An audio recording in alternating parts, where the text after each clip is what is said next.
We met at a friend of mine's 30th birthday party, and I tried to set him up with a girlfriend of mine.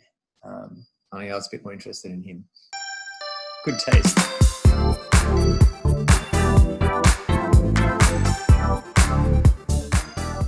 I'm Richard Boodle. And I'm Ian Perkins. We met in 1998. So 22 years. Almost.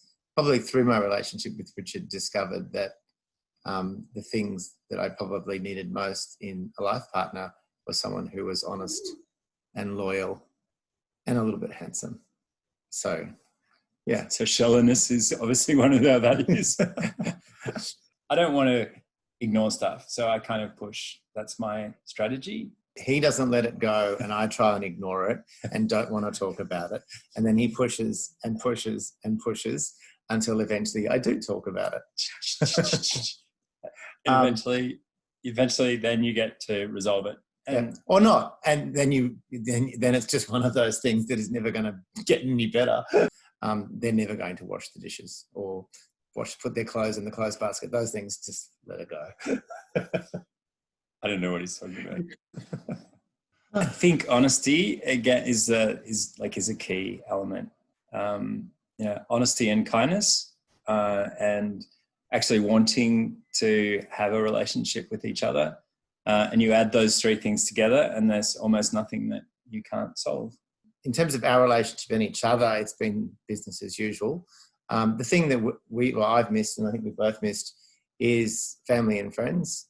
Richard and I have two children with two girls, and it's even just this time seeing the children just reminded me of how lucky we are. Incredibly lucky, yeah. And I guess when we started this, we knew we weren't going to live with them, but what we didn't realise, or what I didn't realise, is just how much we would miss them. I don't think that there's one big one, but it's the 1,000 little moments every day that matter. I'm not looking for the big moment of joy. It's the hug in the morning.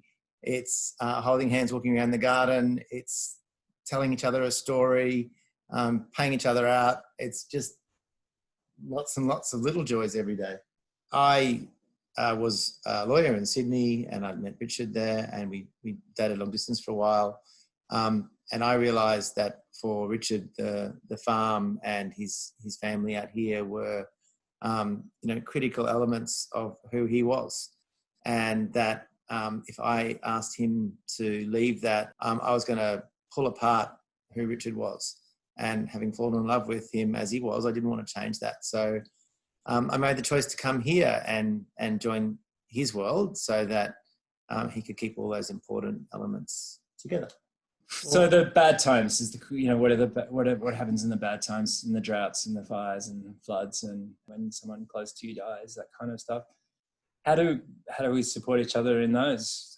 I can't go past the waking up every morning, snuggling the person that is your best friend and who you love, and going to bed with the same thing. Like there lots of bad stuff can happen, at the waking and the going to sleep stuff. But when you've got that, I think that is one of a big coping mechanism. We basically play a supporting role and a leading role depending upon the issue. And like all couples, there are certain things that he's good at and he does really well, and I just go, yeah, I'm leveraging that. And there are other things that I'm good at, and he lets me do that. And whether it's in our personal life or in business, we kind of run things that way.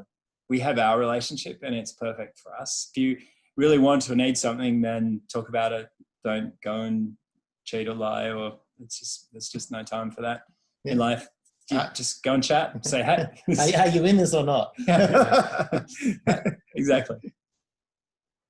We're confined to being within a certain distance from the modem. It's farmhouses out in the bush where you've only got copper.